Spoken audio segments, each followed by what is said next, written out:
Hey everyone, my name is Nathan Bird, founder of Acquisition Conference, coming to Salt Lake City on March 21st, 2025, and I'm joined here with Bodi Braithwaite. We are on the Acquisition IQ podcast right now. And, Bodi, you've got an extensive amount of experience. I'm actually going to read here your bio. Experienced partner with NOW CFO with a demonstrated history of working in accounting and finance industry, highly skilled in operating budgets, cash flow forecasting, equity and debt financing, international accounting, management, and financial reporting, as well as strong professional with a master's of business administration with an emphasis of accounting from the Utah Valley University, as well as your father. You've got 3 kids, and it sounds like you said they take up most of your time.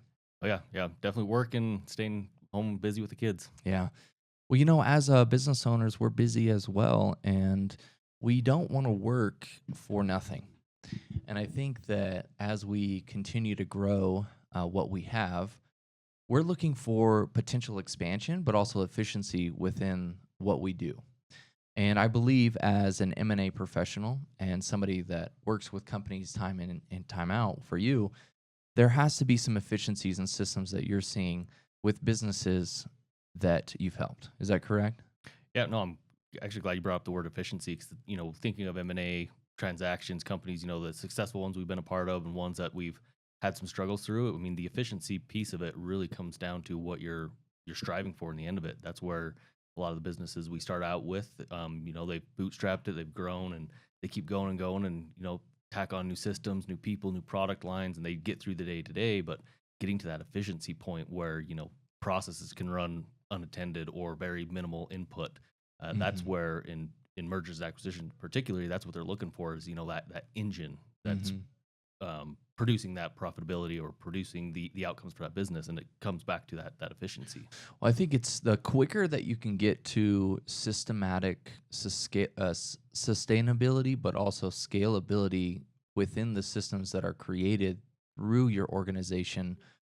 That is the key for any expansion or any scale. And you see it time and time again with various companies that are very successful in that area. Would you agree to that? Yeah, for sure. Yeah. When it comes down to again the efficiencies and the scalability of your company, where else can you take it and put in more resources, but get a more exponential outcome from that efforts instead of putting in all the effort and getting a little bit more out of it. How Hmm. can you take it to that next level? And efficiencies, scalability, routines, processes, all that play into that. Well, let's jump into it. So there is a buy side and there's Mhm. always a sell side of both transaction, but then there's also team integration, cultural Mhm. creation, trust between two parties, establishing a new vision as you align. I think it's important to let's dive into the buy side for you right now.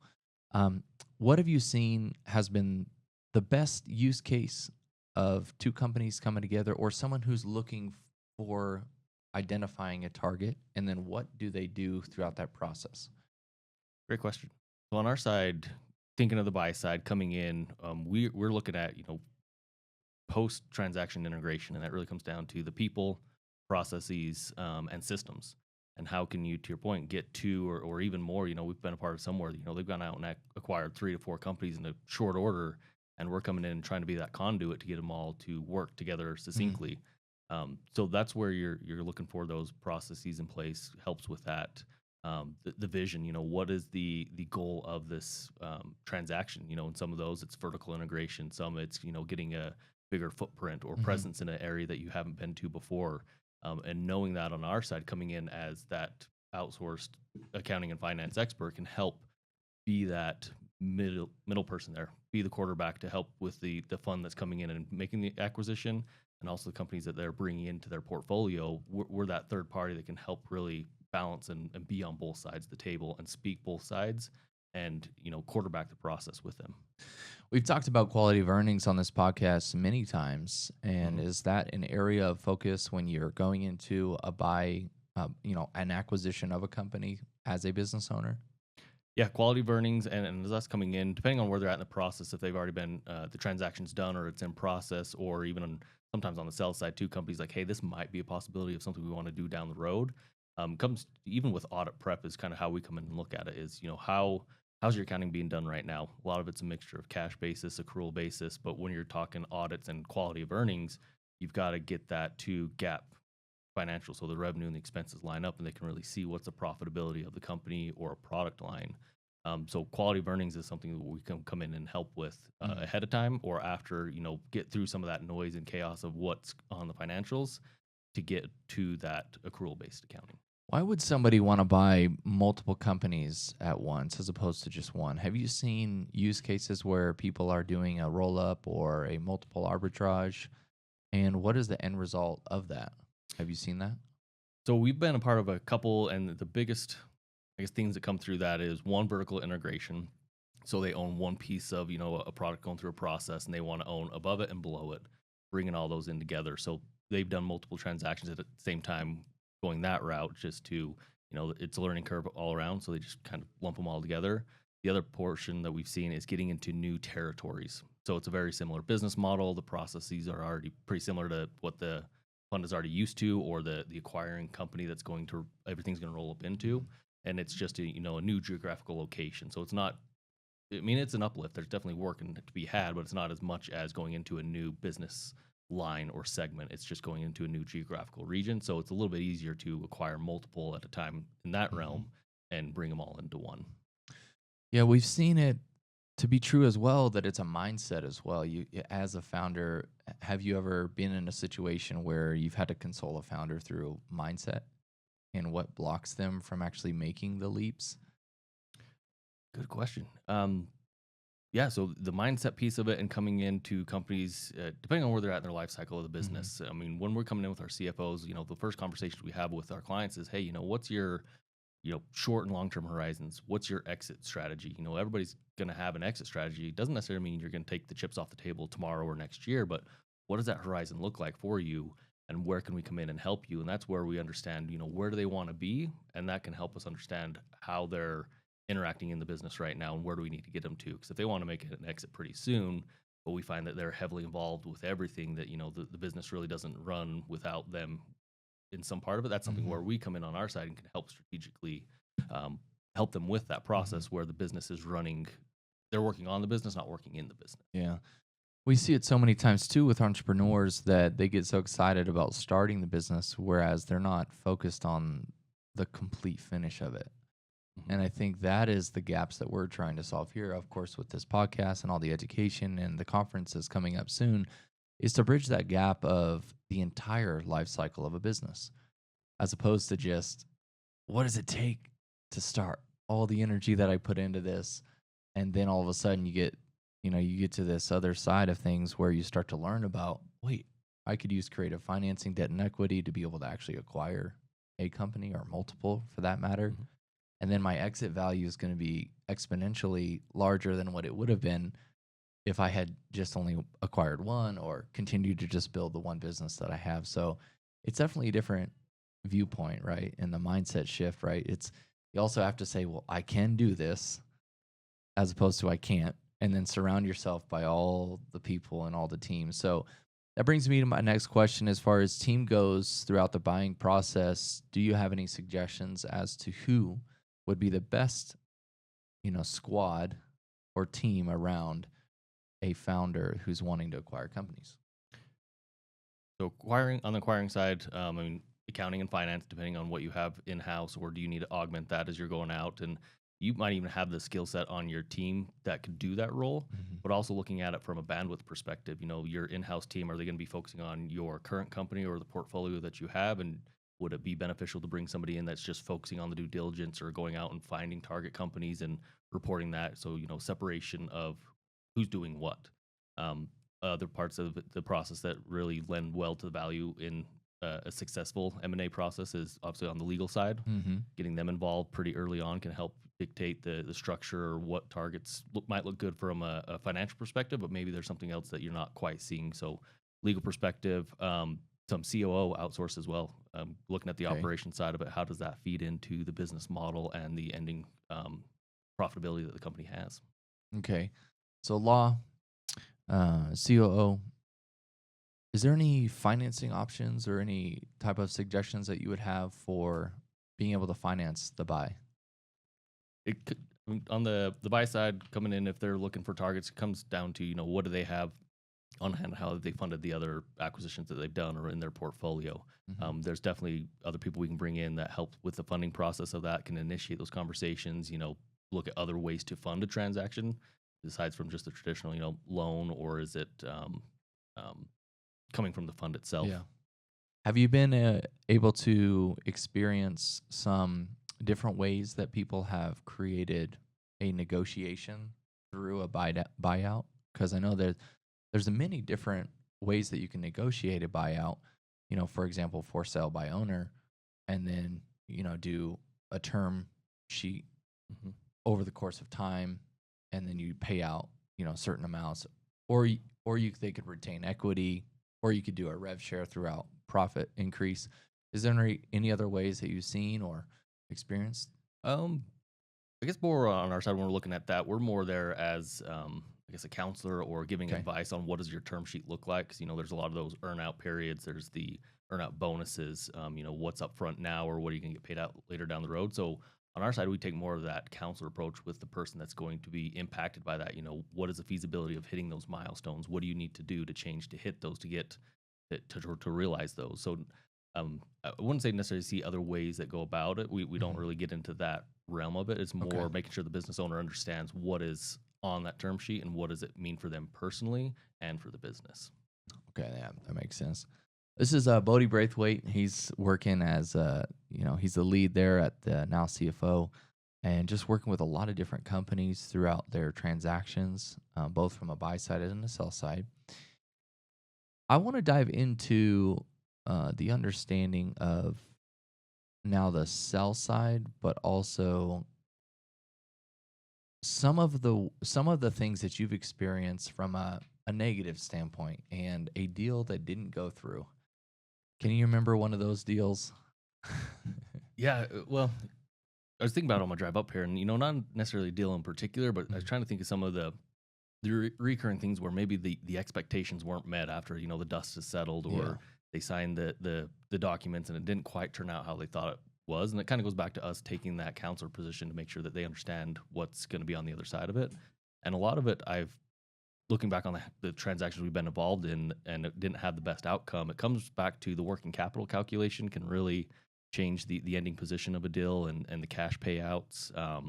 Part of the working capital too is if they're requiring you to keep funds on hand to cover some contingencies that maybe weren't taken care of in the day to day in prior Mhm. years that the new owners aren't going to be on the hook for. That is there as well. Even had some around, just like sales tax payable and inventory valuation, just things like that of where they're there, but you don't think put a lot of value on it Yeah. in the moment, and then at the end of the transaction when all that comes together, it's like, oh, the process we had around inventory, if they'd been buttoned up a little bit more, we could have got a little bit better of a value for it Yeah. because the processes would have been easier to follow. And then there may be some hidden costs too, almost like what you were just saying, as to how you start to see for a buyer, you're looking at the due diligence, and then the sell, you're not disclosing actually everything. And then all of a sudden the buyer sees that the price has increased based on your lack of Hmm. preparation as a seller. Yeah. And then the buyer bounces because it wasn't disclosed correctly.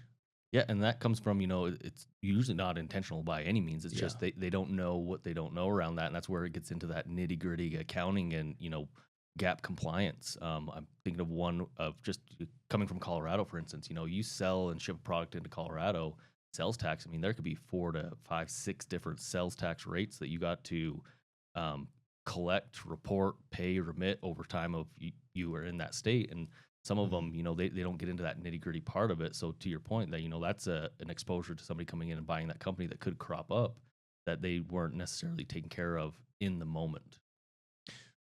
So for everyone out there, as a seller of a company, make sure to continue to have all of your finances in order, which brings me to my next shift in the conversation. And I want to go into the seller's shoes. And I want to talk to you a little bit about what you're seeing in sellers now, and then also in the past. And then also, how can sellers be more prepared? Question. So on sellers being more prepared. It's those that see accounting, that it does bring value to the table in these situations. A lot of times it's accounting's there to keep the lights on, pay the employees, and deposit the checks in the bank. But there's a lot more that goes into accounting if you're taking your company to that next level. If you don't want to necessarily be a generational business that you just pass on and stays within the family. If you want to take it to that next level or get more sophisticated, there is a time where you need to put more attention and emphasis on the accounting piece. So some of those, unreported things don't pop up, that they're taken care of. Um, Got the Yeah, second no, part that's of that. good. Yeah, that's good. I mean, I know that again, there's as a business owner, you're gonna exit a company regardless, and it's just a matter of time. It's just a matter of if the business shuts down, if you pass away, or you exit the business, and we've heard that time and time again. And also, I've spoken to personally a lot of people where they say, "Oh, I don't need a plan for an exit. Like, no, I don't need an exit yet." It's like, well, technically, it's always something you need a plan for, and you need to plan accordingly for at least a 3 to 5 year out. hmm Have you seen that to be true based on your experience?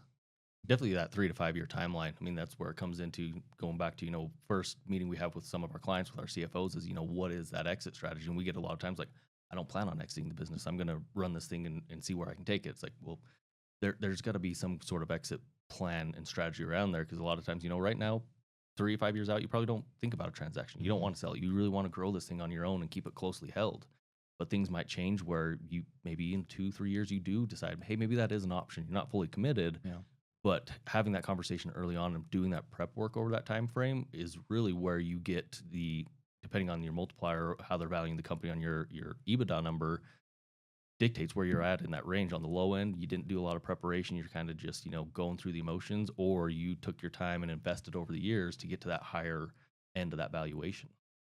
What creates an increased valuation inside of the company while you're doing your preparation, or what type of preparation is needed in order to increase the overall valuation of the company? Yeah, so as buyers are coming in or looking at targets, maybe they have a two or three or a handful of targets that are all similar, and everything could be the same, but what they're looking at for their best investment is, what's the risk of this? What are the unknowns?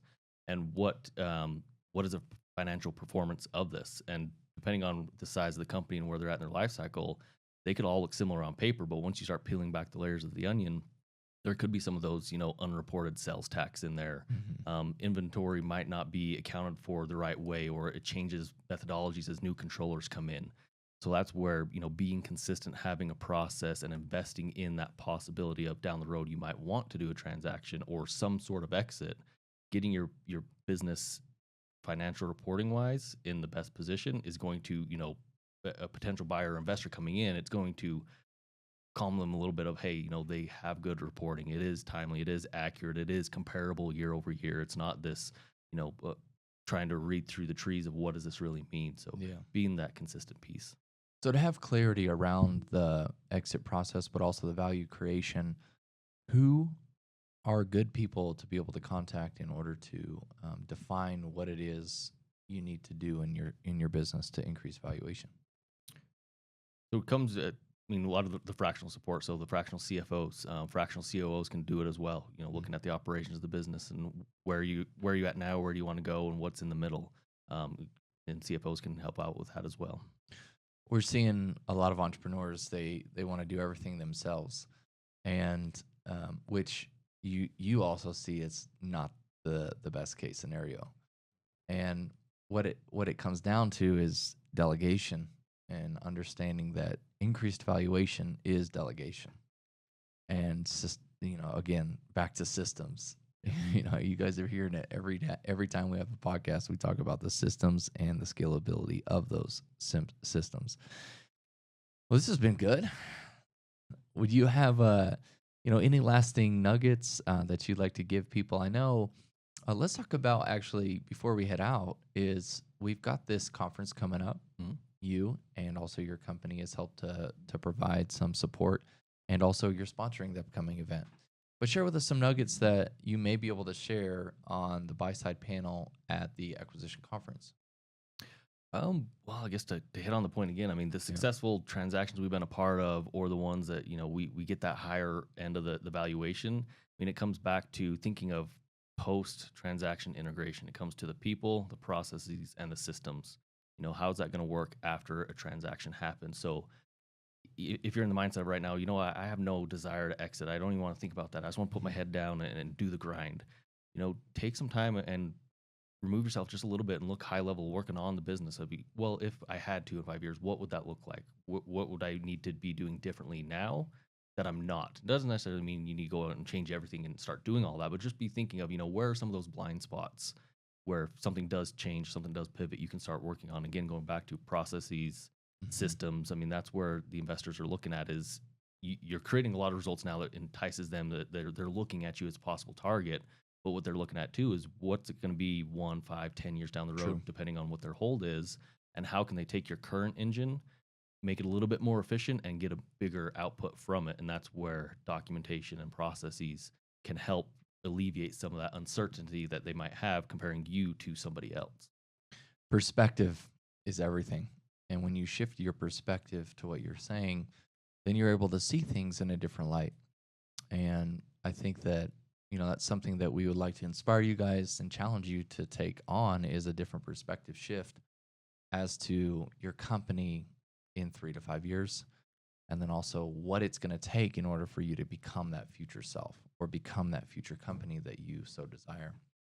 Well, this has been good. I mean, I'm looking forward to also hearing you at the acquisition conference talk a little bit more about all of the knowledge that you have here, and just to be in the room. I think a perspective shift, as I just touched on earlier, it's also important to be in the room with people that can share again challenging perspectives, educational perspectives.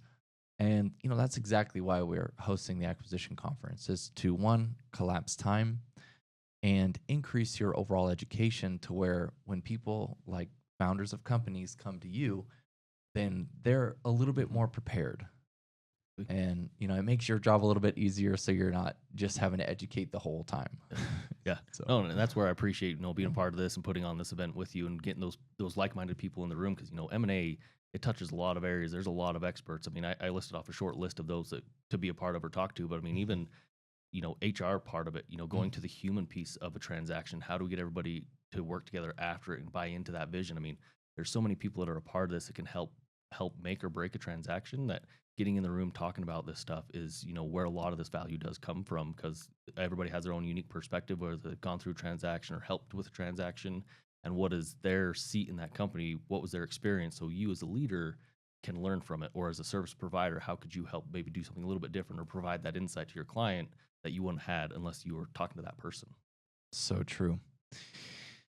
Well, thank you so much for joining us today on the Acquisition IQ podcast. And again, thank you for your support up for the upcoming acquisition conference. Again, if you haven't got your ticket, make sure to get your ticket at aquacon.live. The conference here is going to be held in Salt Lake City, March 21st, 2025. And again, thank you so much for watching the podcast. If you liked it, make sure to subscribe. And if you also have other people that are entrepreneurs, founders, business owners that are wanting to either buy companies or sell a company, fund a company, and learn, then make sure to share this with them as well. We'll talk to you again soon.